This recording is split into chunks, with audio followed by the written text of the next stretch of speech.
But I would say that the best book about revenge from a Christian perspective is The Count of Monte Cristo. Yes, which is on his original list. Welcome to Classical Etc. You're in the studio with Memoria Press. Yeah, my dad always used to be like, it's on the north. I'm like, Dad, do I look like Daniel? It's on the north? You're like, it's on the north side of the, and I'm like, Dad, do I look like Daniel Boone? Like, I don't know. Hello, and welcome to another episode of Classical Etc. I'm Jessica Abood, and we're the core four today. Paul, Tanya, and Martin. It's good to have everybody back. Feels like it's been a while, but maybe not. I wasn't here last week. That's it. That's we right. never can remember who was not here. Because but we're so close. we see each other outside of this recording, That's so maybe right. that's what it is. That's right. Yeah, well, today we are answering a listener question that we're going to turn into part 2 of an episode from a few months ago, the next best 12 Christian novels. We already covered the first 12. Now we're going to cover the second half of that list, the second 12. But before we dive in, what's everybody reading? It's getting into the holidays. Things are starting to get busy. I just started, and I'm flying through, 20 Years Later by Alexandre Dumas. It is the sequel to The Three Musketeers. Oh, no, if there was a sequel to The Count, I would have read that a long time ago. But you didn't really like The Three Musketeers, which is why you then waited to read the sequel. Yeah, I mean, The Three Musketeers is a wonderful swashbuckling story. Yes, which you told me not to waste my time on. Because if you're comparing it to the greatness, which is The Count of Monte Cristo, it does not hold water. I liked it. But it's fun. I mean, as an adventure story, it's fun. I was looking for an adventure story. I thought, I do like Dumas. I'm going to go try these because it's a trilogy. There's actually 2 more after the Three Musketeers. But then the version I got on Audible, like they said, it's a new translation. And they were like, because of modern publishing standards, they're actually publishing the second novel in 2 parts because it's just so long. Oh, wow. And I think maybe the third novel's in 3 parts. Like it's just they're massive. But it's literally set 20 years after the Three Musketeers end. So the Three Musketeers are like anywhere between like 19 and 25 years old. Now they've grown up. And now they're 40 to 45 years old, and they all have their own lives. They haven't talked to each other in about 20 years. And they all have their own concerns. So it's not easy. Like D'Artagnan's going around and trying to get his 3 buddies to help him with a project for like the new cardinal. But some of them like really hate the new cardinal. They don't actually want to fight for him. And so it's interesting that, I mean, I'm sounds probably good. a quarter of the way in, and he's still trying to get his buddies to come help him. Wow. And so it's interesting. It's not, I don't think it's not going to end up on this list of, Right. great novels, but it's, I think, fun, enjoyable, good read, worth some time. Interesting. Tanya, how about you? You've got I brought something. mine because So Tressa, one of our listeners, recommended that I read Green Dolphin Street by Elizabeth Goudge, and somebody else had already recommended a children's book by her. So I thought I was getting a children's book in the mail.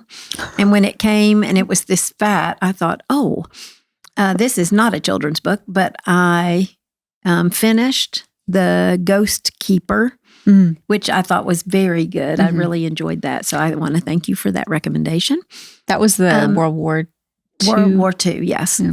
And this is, I've only read, I'm on page 93, but it is so beautifully written. The prose is just gorgeous, and the story so far is good.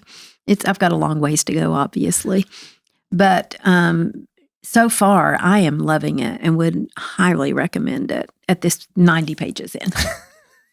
We'll see when I get to page 600. That sounds like something Martin would do. It's almost 600. I know. Martin's always recommending books without having finished them. But I will finish it. The story's good. Wow. The characters are so strong, especially the main female character is so strong. And the prose is it's poetic. It's, let me read you a little. Okay, story time with Tanya. That's right. Just a little bit, just an example. And this isn't anything that would give any of the story away. Her favorite color, elfin green, the green of a curving wave on a gray day. Undismayed, though the sky is clouded, a brave color. Not the sort of exciting brave color that scarlet is, flashing and flaming and soon burned out, but cool and keen, quiet. The color that even in midwinter is never quite banished from the earth and that shows first through the melting snow, the best and most tenacious color in the whole world. Wow. I mean, it's just full of that. It's just beautiful. That sounds like something I should appreciate, but I don't. It's colorful, and this is the thing I don't think we realize, because we do not read poetry, and we don't read poetry much anymore. Poetry is powered by analogy.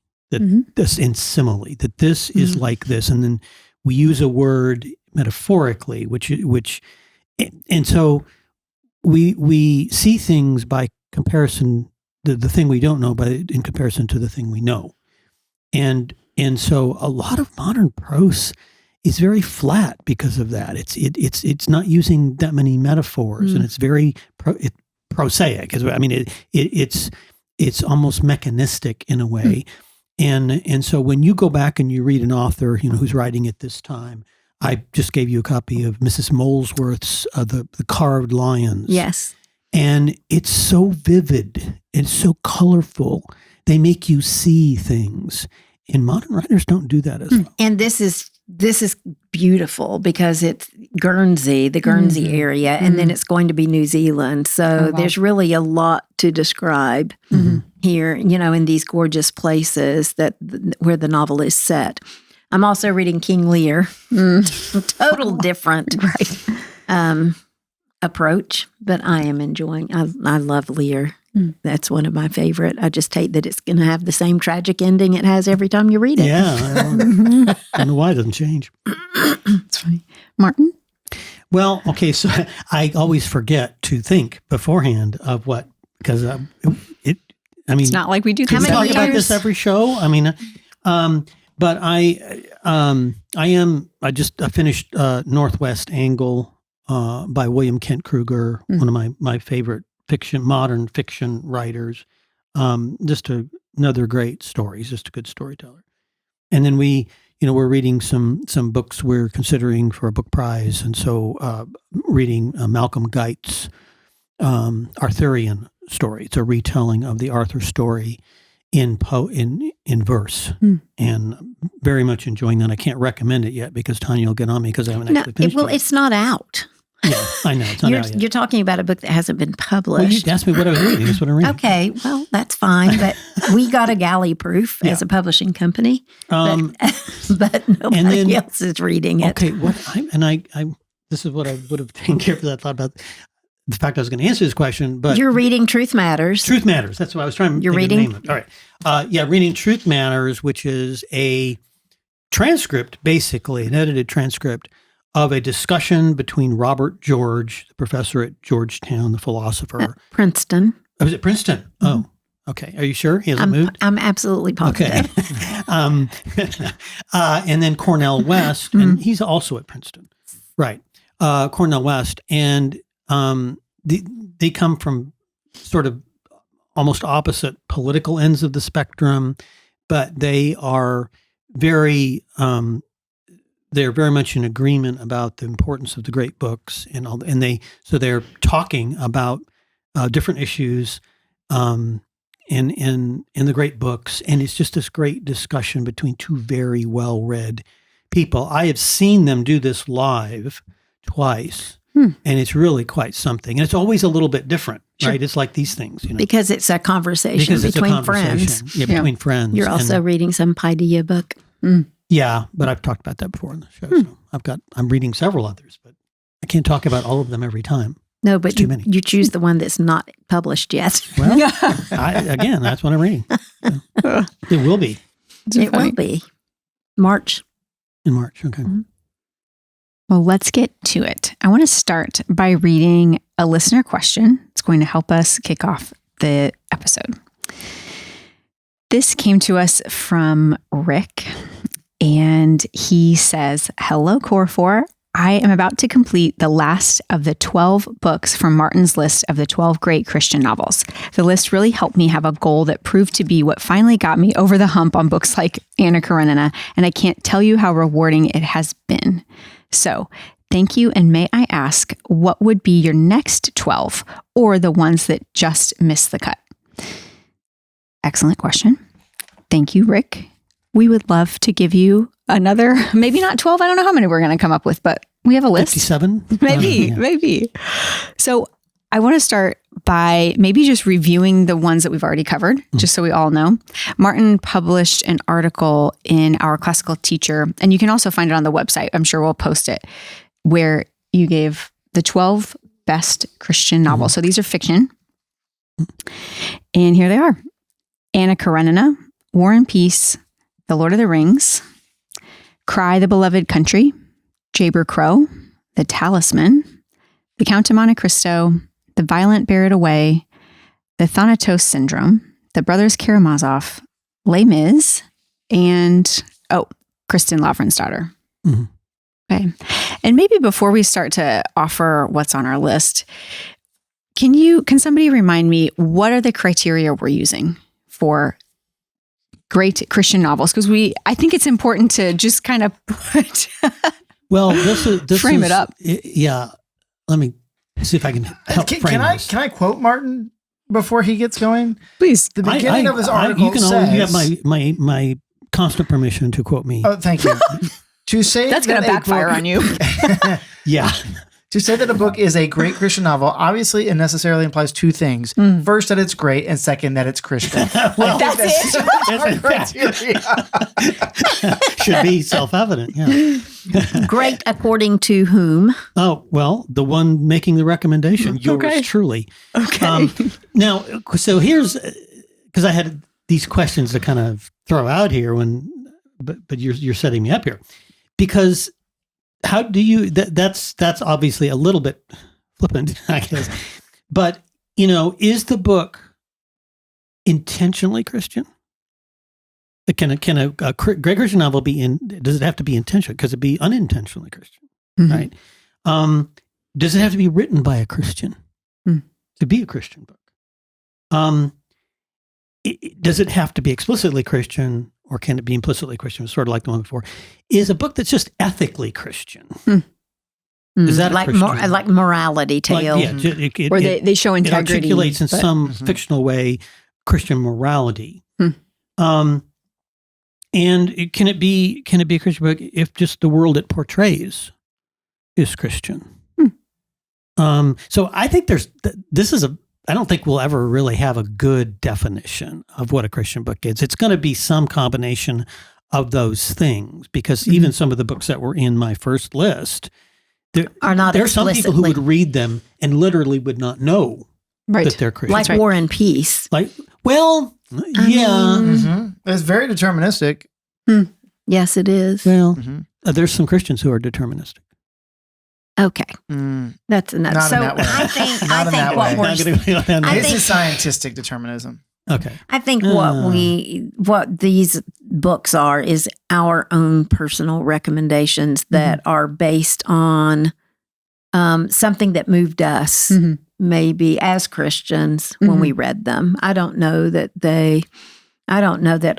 even know the background of some of the ones that I chose. So if that were the case, then a book could be considered Christian in that view if it was not explicitly Christian, not meant to be Christian, and where you said two things there. Well, I guess let's think about one of the books on my list is To Kill a Mockingbird, because I think that Atticus Finch is like an ideal man. But was that an explicitly Christian book? Right. No, but did it speak to me as a Christian about the kind of life I should lead? Yes. So is it a morality tale then rather than a Christian novel? Maybe we say these are great novels worthy of Christians to read. Well, but that's all the great books. Well, that's true. Yes. So that net catches everything. I think it's just the ones that we've I mean, my list is very personal, but I would also say a bigger question is, so I was looking through my bookcase last night, and I've got several books by your favorite Graham Greene. Mm-hmm. Which one would I choose? Because they're all, to me, they all have a Christian perspective to them. Yeah, so I chose maybe one. we should say authors rather than, or at least, I mean, Wendell Berry, everything he writes is from a Christian perspective, and the characters are Christian people, and his Sabbath poems are all very holy. So how do I pick a Wendell Berry book? Well, you took Jabber Crow, which is my favorite. Yeah. Chaim Potok. What about him? Jewish, right? See, I actually have him on my list. Yeah, but he's Jewish. And I thought about this too, right? He's Jewish, but there's something in the book, My Name is Asher Lev, which is the one I chose, because it's speaking about the nature of beauty, but I think it's also recognizing this distinction between Judaism and Christianity, and where Christianity has embraced art in a way that it's a struggle for Asher Lev to embrace, that I felt like it's a very it speaks truth about Christianity, even from a Jewish perspective. Well, Christianity is Judaism completed. So it would be easy to make that. Yes. And I think there's so much. I chose The Chosen. I could have chosen The Promise. Yes. There is so much in there that speaks to me of my religion. Even though the characters are Jewish, I think the father, the professor father, I think everything that comes out of his mouth is Christian, even though he's Jewish. You know, the way to live and the importance of humility, all of those things, you know, are very Jesus-like to me. Yeah. Well, we can just get into it. What else is on the list? So we've got... So we've got, you said, My Name is Asher Lev by Potok. Yes. You said, so we've got two Potoks thrown in there. Okay. So, but Tanya mentioned Graham Greene, and two of the books I had on here was Don Quixote and then Monsignor Quixote. So Don Quixote by Cervantes and Monsignor Quixote is Graham Greene's tribute to Cervantes, but it's much more explicitly Christian, right? And that's, it's a very Catholic book. It's explicitly a Catholic Christian novel. But I think it's Graham Greene's finest work. Do you? I do. It's your favorite. It is absolutely hands down my favorite book. But I don't think I would have appreciated if we hadn't read Don Quixote first. Right. And I think Don Quixote kind of fits in the morality tales. Like, this is like who one ought to be. It's not explicitly Christian, I don't think, other than the culture's Christian. But then what Graham Greene does is he takes it and he makes an explicit sort of journey that's a little bit ridiculous, but is also like a serious. It's like a pilgrimage. It is a pilgrimage, right? And so if I that's sort of like the deep end of Graham Greene, right? And where I would typically tell people to start at probably either The Heart of the Matter or The End of the Affair. I had The End of the Affair on mine. I don't think I had read it when I did the original list, so I probably would have put that in there actually. That's the other thing is it changes as we read. Yeah, right. Well, there's so many books you haven't read, and you're destined to find some. Or that you forget. Or that you forget, yeah. But The End of the Affair, I was blown away by that book. And, you know, Greene can be hard to read for someone who is not widely read or is not used to reading. Right. And you know, I can see some people reading that book even who wouldn't necessarily. Well, I don't know. It's pretty plain, but some of it's his style. Yes. And if you want to get into something that's if you want to get used to his style, but something that's a little more lighthearted, like Our Man in Havana is not Christian at all in any sense of like trying to explicitly deal with those. It's a spy novel. But you can get used to his style, and and there's a bunch of British writers who sort of, to me, write in the same way. Evelyn Waugh would be another one, and who's the guy who wrote the Smiley novel, the spy novels? Le Carré. Jean Le Carré. I put Jean Le Carré in there, not because he's Christian or anything, but their style. It's that British mid-20th century style. There's a certain...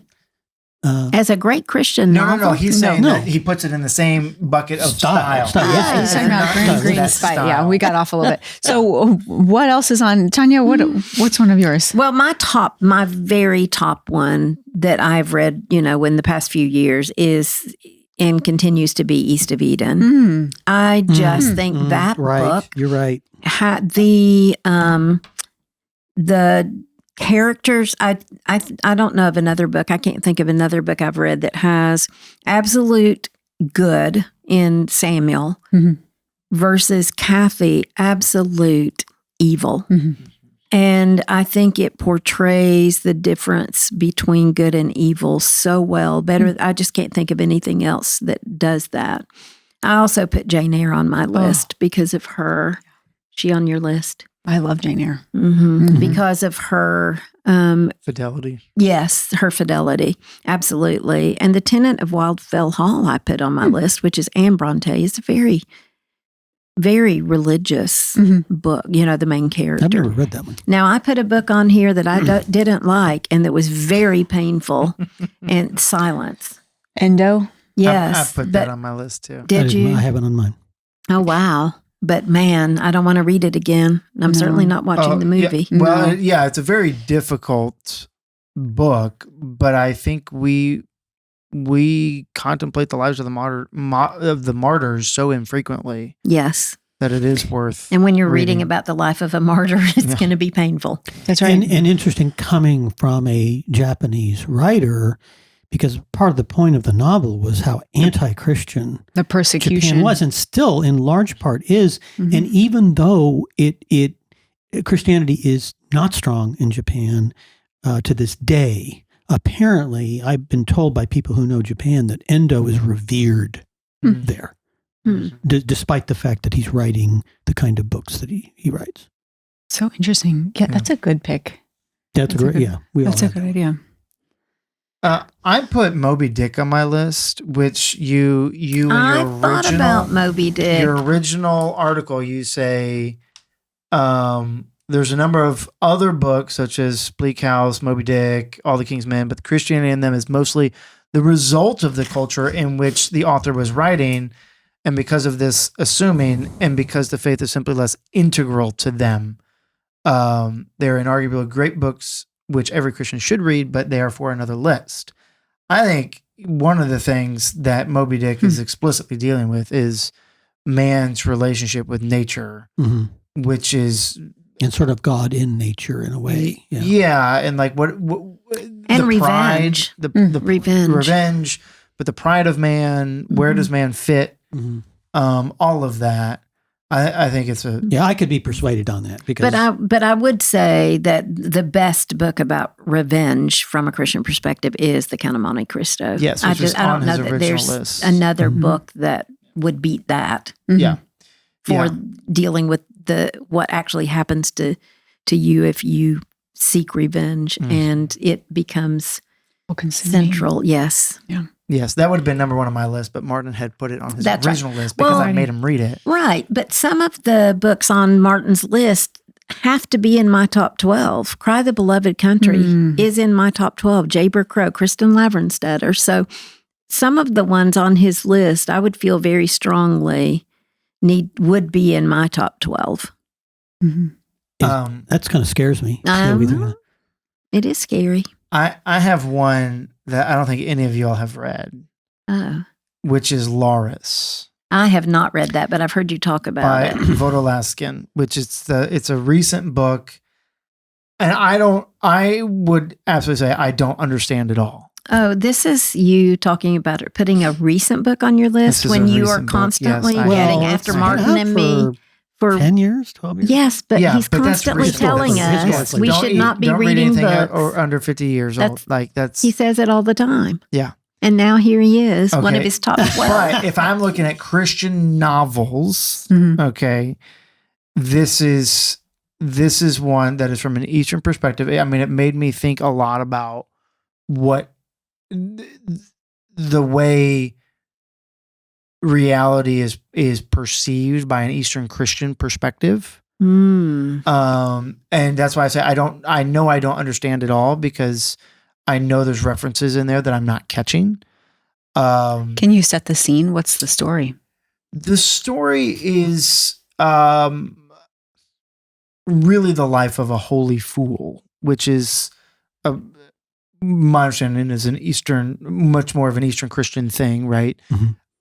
And it starts off with this boy. He's young, and as he grows up, and he starts off learning medicine, but then as he grows older and older, it's him really being probably propelled by the Spirit in ways that are and I probably liked it because I also like Graham Greene, where I was just going to say God this. Writing straight with crooked lines kind of thing. Yeah, Graham Greene has the holy fool down as a character. Yeah. I mean, he does. Yeah. And Lawrence is doing it. There's a little bit of time travel is the wrong way to put it, but there's like flipping back and forth between eras because of this idea of, I'm sure, coming from the communion of the saints, right? That it's not a linear. It's not a linear, or it's not the present. It's also past, present, and future. We are all in this communion. And so, but it's very earthy too. It's very, you can feel, as much as when you read that thing from the book and I said it's something that I probably should appreciate and I don't, you can feel the earthiness and where me coming from a Western perspective, where we tend to be more rationalist post-Enlightenment, that in Laurus, it is the complete opposite. It's it's sort of like an earthy mysticism. Interesting. And so it's worth reading. I wish somebody would read it with me and discuss it. Well, see, one of the problems. Maybe his little group. His little group only reads short things.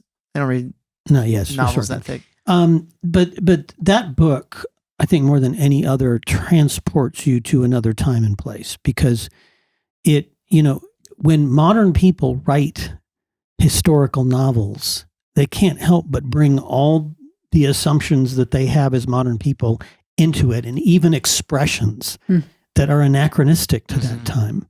But you read Laurus, and there's nothing anachronistic about it. I mean, you're in a very, very different era in it. And so I forget the name of the author, but how he was able to capture that, I don't know, because it's very convincing. So would you put it on your list? Well, I mean, to me, it wasn't a very enjoyable book when I read it. I was reading it because it was really big there for a while, particularly among my Eastern Orthodox friends. I mean, I didn't enjoy it as much as I did a lot of the other books in the books on my original list. We've named a couple. Is there one, I'm thinking of our friend Rick, is there one that you would say, Rick, start with this one? I would say East of Eden, but that I've already said that was mine. I mean, I've also got The Princess and the Goblin, on my list. And I Heard the Owl Call My Name, which is Mitchell's favorite book that Mitchell made me read. For book club? We did. And we read it alongside A Lesson Before Dying, which is Ernie Gaines. I think I read that sitting in a hunting stand, and I got really mad at Mitchell. You could read it in an afternoon. It's short. It's a short little book. But about a pastor who moves to, I have what I think is going to be the most unexpected recommendation for this list. Oh, good. Give it to us. Dracula by Bram Stoker. Not that is favorite. An explicitly Christian book. Is it? It's Yes, been it a long is. time since I read it. Yes, it is. All I remember is him climbing down the outside of the castle wall. It's just creepy. That's like right at the beginning of the book, isn't it? Yes, when he's gone to some party or something. It is a portrayal of evil from a very Christian perspective. And that if you think about even the popular version of the story, a cross, right. I mean, it's heavily, just a lot of great Christian symbolism in it. Well, Rick, I wouldn't start with that one. I don't know. But Rick was saying that he's made it through Martin's list, right? Which is which is amazing. Story, That's right. It's Christian Lavensauter. It's Tolkien. It's Barry Hugo, Dumas, these are long and difficult books. And that's what but the greatest books often are the longest. Right. So I think, yes, absolutely. I would support Tanya's assertion that probably go to East of Eden. That is such a good book. It really is. And Steinbeck is not hard to read. No. It's not hard to read. Oh, no, it's a great story as well. Yeah, it's very captivating, well written. Mm-hmm.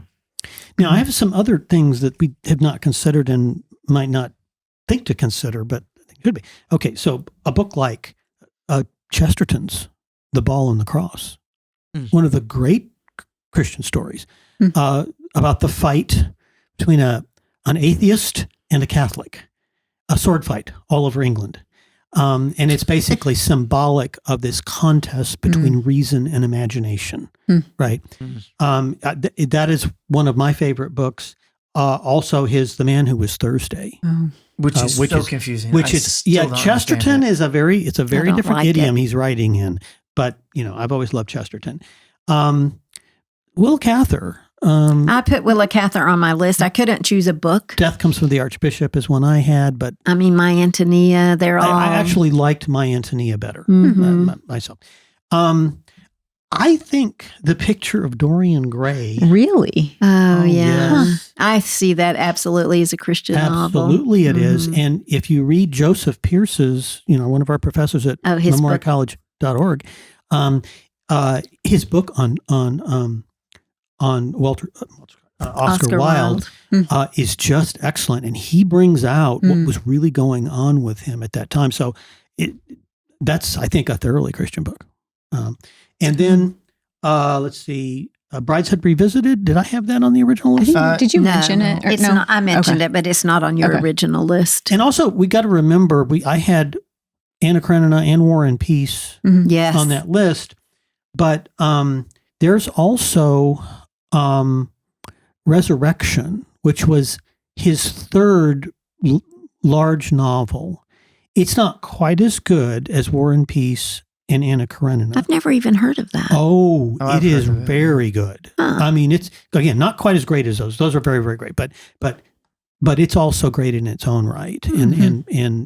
And people don't talk about it as much, but it does. And it's actually probably more explicitly Christian than the other two. And he wrote that after he just left and wandered around Russia for years, like 7 years or something. And then he came back and he wrote Resurrection. And then also Dostoevsky, Brothers K. Right? Brothers K. You've got the Brothers K. Crime and Punishment and The Idiot are two great Christian novels. Those have you finished The Idiot? Because if not, you can't recommend it. I'm reading The Idiot for the second time. Okay. Okay. So we've listed a lot. If we've got parents out there, maybe like of high schoolers, and they're thinking, maybe I should read one of these with my high schooler. Because several of the books, Martin, in your original list, we actually do in upper school literature. But maybe, what? I've got a good one, and it would be good for high school. Yeah, too. what would you do like with one of your kids? Ivanhoe. Really? Okay. Absolutely. Ivanhoe's hard. Well, all Walter Scott is hard. Yes. But what would you? Really? I would. We mentioned The Talisman. Yeah, that was on my original list. It's like archaic writing. It's just difficult. But the advantage to Ivanhoe is it's got Friar Tuck and so it's got stories that the students are already familiar with, which does help. What would you choose? Would you do I would East of choose Eden? The Princess and the Goblin. No, I would not do East of Eden. Okay. I don't think so for high school. I had to do that in high school. You did? Mm-hmm. Well, did you enjoy it? I had a Steinbeck forward literature teacher, and I have read more Steinbeck than I ever want to in the rest of my life. Well, he is easier to read than Hemingway and Faulkner. He is. It's just thematically, that book is rough. Yeah. Yes, I can't imagine teaching it in high school. Out of my list, I would say The Princess and the Goblin. I mean, Jane Eyre. I know. Well, yeah, that's... You could do with older high school students. To Kill a Mockingbird, The Scarlet Letter is on my list just because it's a definitely a Christian novel. Paul, would you do any of these with students in your classes? I mean, any Tanya mentioned, I think we're all fine. Moby Dick Kyle loves to teach. Mhm. Yes. You know, Mhm. and I mean, Don Quixote would be fine too. It would but be and it's so fun. It is fun, and it's very episodic, right? Like it I actually almost lends put itself that to on my short list. lessons. I don't know why. I just didn't put it on my list because I thought, is it really explicitly Christian? I didn't. And I guess we said it doesn't have to I be know. outright It's so overt. hard. And there's also like, I mean, probably the major thing to contemplate in that is the theme of chivalry, right? Yes. And is chivalry like what it truly is chivalry, and how does that fit in a Christian culture? And it does. Yeah. I mean, King Arthur, it's all about, I mean, they were dedicated to God and to the Christian faith. All those people on quests, the Holy Grail. Yeah. And Don Quixote definitely is the same themes. Mm-hmm. But I don't know. I don't know why I hesitated. Can I mention, this is the one book, so the only other one I have here, but it's the one that would be for the youngest reader, I would probably, and that is, and nobody would think to do this one, but So Dear to My Heart by Sterling North. I haven't read that. It is one of from just a readability standpoint, from the story, it's basically the story of the lost sheep going on literally in the story, and at one, maybe two symbolic levels. And I read it to my wife a number of years ago, and we would just stop and just marvel at what he had just done. So it's got so many levels to it, but it was, it was made into a Disney musical. Oh, wow. Yeah. It's not the same, I know, but that reminds me of Hind's Feet on High Places. Do you remember that book? I do. By I Hannah never read Hannard. it. I remember it It's being an around, allegory. Yeah. Mm-hmm. Yeah. It's beautiful. And it's about a deer who follows the shepherd up the mountain. Right. And anyway, stunning. But right. Yeah. It's just a wonderful story and a wonderfully written story. And he authored Rascal. Well, was just famous. I thought, why Yes. did I know that? But this Sterling North book name is just wonderful. One of the best books I've ever read. One book we used to teach to our high schoolers was A Canticle for Leibowitz. Yes. One Why of did it Cheryl's get favorites. Cheryl used to love that book, Really? but I It think was it was one of her favorite Really? books, and it's apocryphal. It's like the end of there's some it's kind of apocalyptic. what did I say? You said apocryphal. Oh, That's It's post-apocalyptic. It is, and this priest has the only Bible. When he comes out, he's got the only. I can't. He's got a remember. manuscript. Yeah, it's got I some. don't know. Yeah, but I couldn't get through it. It's a little. It's interesting that I remember the ending being less than satisfactory. I tried to read it because it was one of her favorites, but I just don't like that genre. Oh, you at never all. you didn't finish it when we did it in book club? It. I did not. Yeah, it's. I would pre-read it before you did it. It would with your have been high on her schooler, list, but it though. would have been on her list. interesting. Absolutely. Okay, Yeah. well, I'm glad you mentioned that because I hadn't heard of that. Can I mention just a few authors who I think kind of go together because they're writing around the same time, really, English authors, who I just think these are their authors where in their stories, Christianity is sort of assumed. It's part of the culture, but it does come out in them. And we've mentioned some already, Jane Austen. We've mentioned Charlotte Bronte. Also, George Eliot. Oh, absolutely. I almost put Silas Marner is one of the great Christian the great novels. And it's not explicitly Christian, but again, whether it's the author's Daniel intention. Deronda. Oh, I mean, Daniel Deronda. There's significant Christian themes in Silas Marner. Yeah, no, I haven't read it in a while, so I couldn't remember. Also, Elizabeth Gaskell. Oh, yes. I read North and South, and that blew me away. It was really good. She's every bit as good as... We should do Gaskell in our MP book group. They're short, but she's really worth visiting. And also Anthony Trollope is one of my favorites. Oh my gosh. When his remind me of, and we haven't mentioned George MacDonald. Yes. Well, I mentioned The Princess and the Goblin, but I mean, Right. I MacDonald haven't read has, his other novels myself. well, they're kind of Trollope-like. Yeah. The one Trollope writes a lot about local vicars, Yes. and that's MacDonald does the same thing. But they are enchanting. I just love Trollope's books. I love especially. Trollope's book too, Yeah. and they are funny. They're cynical Yeah. Oh, about society and okay. Well, yeah, but I don't come away from those books feeling like I've gone through a critique or something of. oh no, But they're It's just the delightful. characters Well, the they're- characters are it's like- so distinctive. Yes. like Dickens, Yes. really Yes, Dickens absolutely. characters. They're just over the top. Yes. Well, this is a lot of variety. So, Rick, It is. get back to us maybe tell us what you started with, because I don't know what.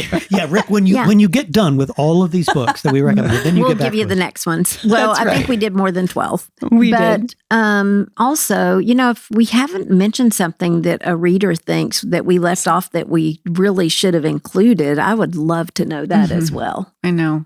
There's a lot out there. How could you? Well, and we Yeah. have an email, but I never can remember what it is. podcast@memoriapress.com. We would love to hear from you. We really would. And we'll mention Yes. it on the show. Because I'm sure That's right. it's, like an editorial note. Like, Yes. we left something out. Perfect. Well, Rick, I think you've got your marching orders, so enjoy it. And this makes me think it might be fun to do an episode where we do nonfiction. Yeah, I think that'd be good. Things that are just really encouraging or substantive in like the Christian conversation throughout history. That would be a good one. Anyway, well, maybe that's for next time. But thanks for joining us. We'll be back next time. Thanks for joining us today on Classical Etc. by Memoria Press. If you like what you heard, please like, subscribe, or share this episode or comment. We love to hear your questions and your comments. If you want to learn more about Memoria Press, please go to memoriapress.com. This has been Classical Etc. We're so glad you joined us, and we'll see you next time.